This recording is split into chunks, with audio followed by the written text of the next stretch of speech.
नमस्कार बाल दोस्तों। आज हम कक्षा छठी पाठ क्रमांक 3 उपहार सुनो और दोहराओ इस पाठ का अध्यापन करने वाले हैं। बहुत प्यारी कहानी है। पन्ना नंबर 7 पर उपहार, ये कहानी का हम अध्यापन करेंगे। मैं संक्षिप्त में आपको ये कहानी बताने वाला हूँ। तो देखो बच्चों, बहुत प्यारी सी ये कहानी है। बच्चों, आप लोग सपना कौन सा देखते हैं नींद में? हाँ, कौन कौन सा सपना देखते हो आप?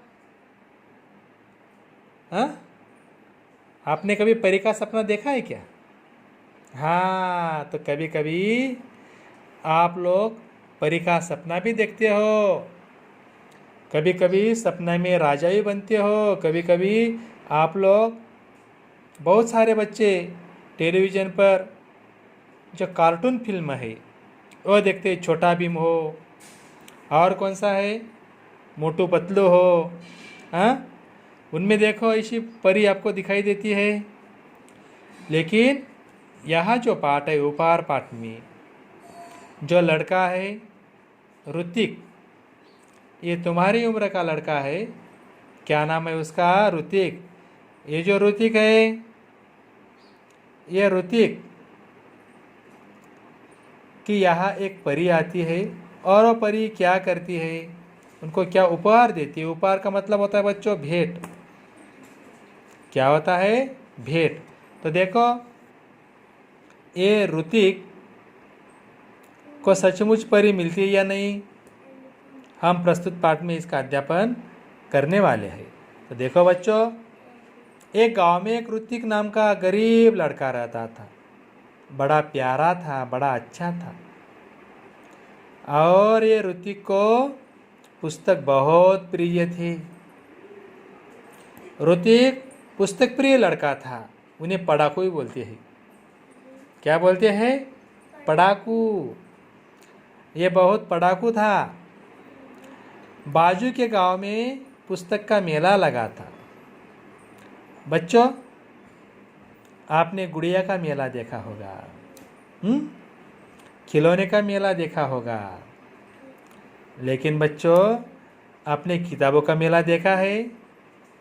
नहीं तो ज़रूर देखो, किताबों का ही मेला लगता है। तो देखो, ये ऋतिक अपनी माँ से बोलता है, माँ, हे माँ, मुझे जाने देना, पास के गांव में पुस्तक मेला देखने जाना है। वो जिद करता है। माँ कहती है, अरे ऋतिक, अकेला कहाँ जाएगा बेटा? कितना दूर है रे हो, जा, जिद छोड़ दो और चलो दूध पी लो। अपनी माँ की बात वह सुनकर बड़ा उदास हो जाता है और एक पेड़ के नीचे ऋतिक जा बैठता है। उसका मन बड़ा खिन्न खिन्न हो जाता है। तभी उसके नज़र के सामने एक तेज रोशनी वाली, बड़ी पंख वाली, सुनहरी पंख होते उसके, वहाँ सचमुच की एक परी खड़ी थी।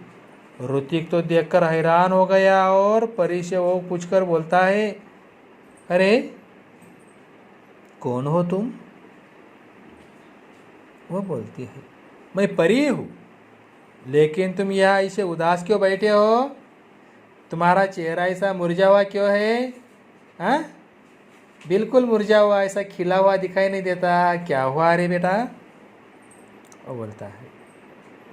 परी का प्रश्न पूछकर, वह प्रश्न सुनकर ऋतिक की आंखों में आंसू आ गए, क्योंकि परेशान था, उदास था।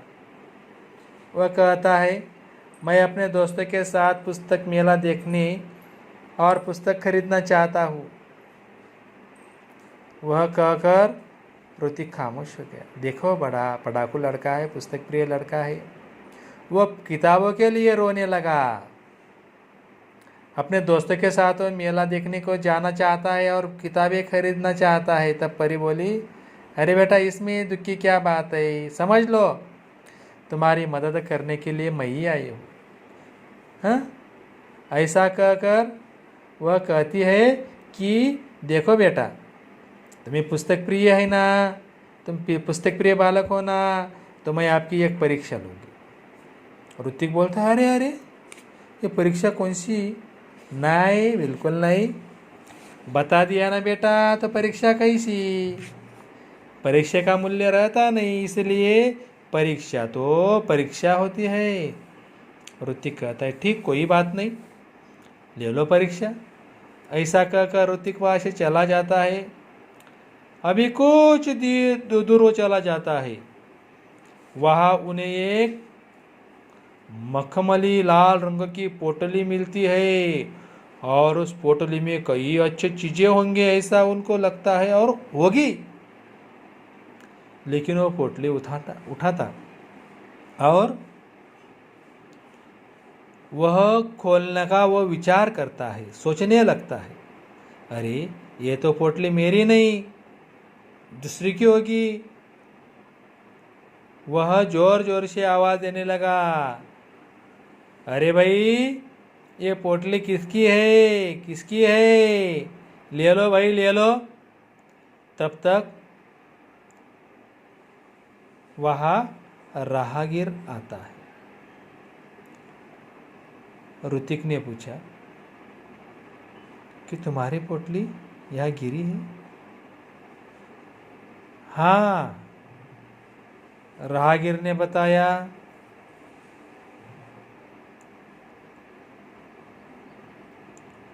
और ऋतिक उन्हें कहता है उसकी कोई पहचान होगी। ऋतिक ने राहगीर से कहा।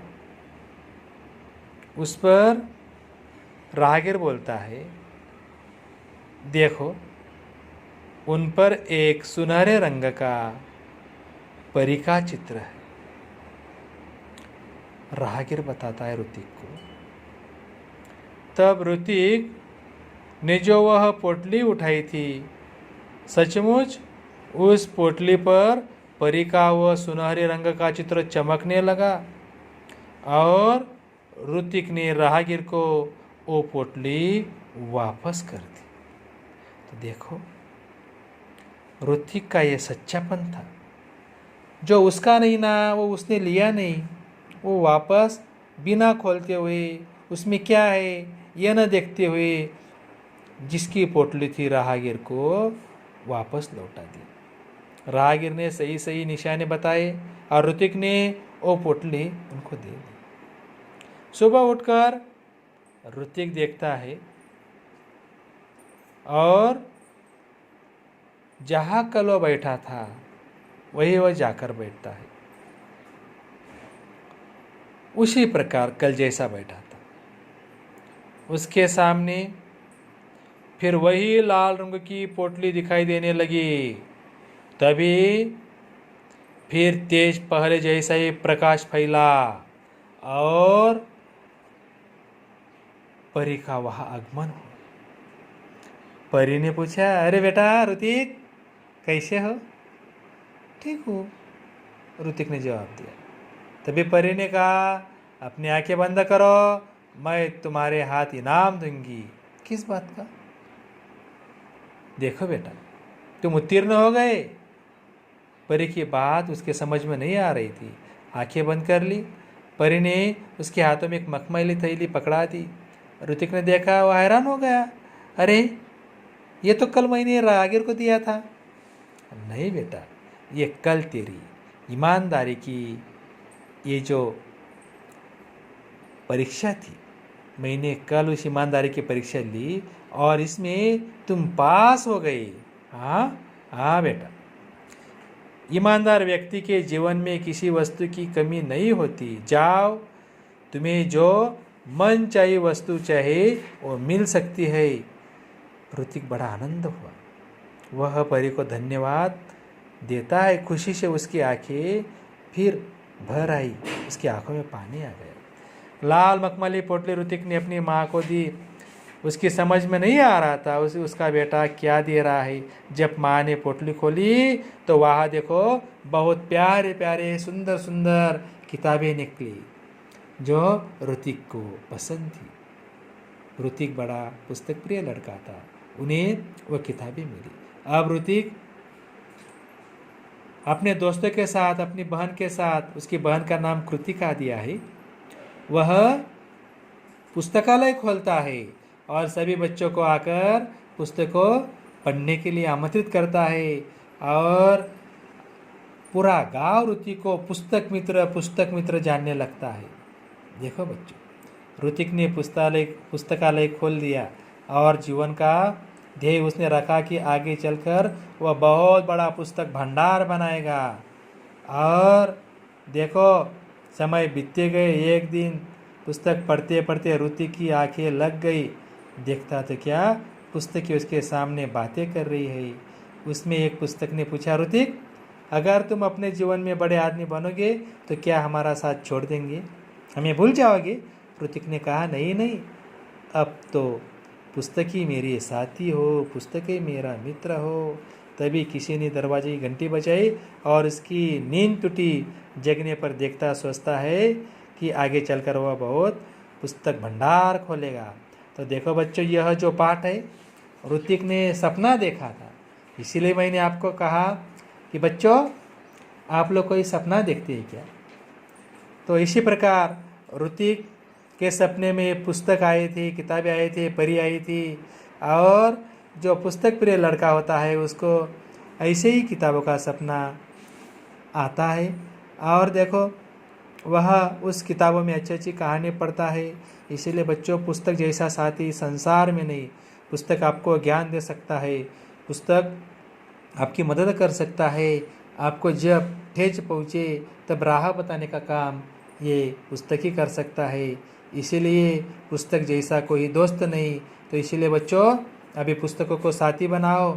अभी इस काल में तो पुस्तक ही आपका दोस्त होगा। इसलिए बच्चों, पुस्तक को साथी बनाओ, दोस्त बनाओ। ये बात कहकर जो उपहार ऋतिक को मिला था, वो उपहार किताबों का था, पुस्तकों का था। तुम्हें ही मैं एक छोटा सा यह पाठ बोलकर, एक कथा का, एक गोष्ठ का एक सुंदर सा पाठ ये पढ़ने के लिए बताता हूँ। और बच्चों, जब भी आपका मन करे तो पुस्तकों को याद करिएगा, पुस्तक आपकी सेवा में वह रहेगी। इसलिए बच्चों, ये पाठ में हमें सीख मिलती है कि किताब, पुस्तक ये हमारा सच्चा दोस्त है, सच्चा साथी है। इसलिए पुस्तक से विदा नहीं होना चाहिए। कितने आप बड़े हो, महान हो, लेकिन पुस्तक का साथ हमने कभी नहीं छोड़ना चाहिए, क्योंकि पुस्तक हमारा साथी है, ये पुस्तक हमारा मित्र है, ये पुस्तक हमारा दोस्त है। ये बात कहकर मैं आपका यहाँ रजा लेता हूँ, आपकी विदा लेता हूँ। सभी बच्चों को एक साथ दोस्त किताब की बात कहकर मैं आपकी विदा लेता हूँ। जय हिंद, नमस्ते बच्चों, गुड बाय।